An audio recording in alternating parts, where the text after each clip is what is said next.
Sizlarda ham issiqmi? Tapichkam erib ketyapti.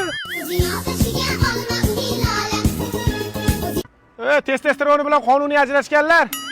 Tur yo'qol uyingga mahallani aynitishma. Bu qo'y yag'larga julli shoptonni junini ishkash kerak. Pishib qoldimi? Iya. Ana u internatlar ham issiqda so'lib qopti. Doktor, chaqirganda yo'qdir. Tinchlikmi otaxon, nima bo'ldi? Ya qizim, belayim bo'lib qopsan-ku.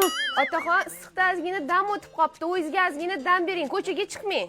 Ha, o'zimga dam beraman bo'lmasa, uzun marketdan basen zakaz qilib mazaf cho'milib o'tiraman. Bu issiq ambulatoriyaga admin ko'ryapti-yu. Assalomu alaykum. Uzun marketdan buyurtmangiz yetib keldi. Danle buncha tezkorsilar, Akajon, sizning buyurtmangiz: quyoshdan saqlovchi ko'zoynak, yozuvchi mo'ljallangan krossovka, velosiped hamda basseyn. Oma basen qichiq ekan. Uzun marketda yana nimalar bor? Biror narsa o'ylang-da. U ham bor. Yo'q. Uzun marketda hamma narsa bor. Va xotin, to'rtta tuxum pishir, qorni ochib ketdi. Xo'p, dadasi. Voydod! Bu issiqda tuxumlar jo'ja ochib yuboryaptimi? Men ham basendan chiqmayman bo'lmasa.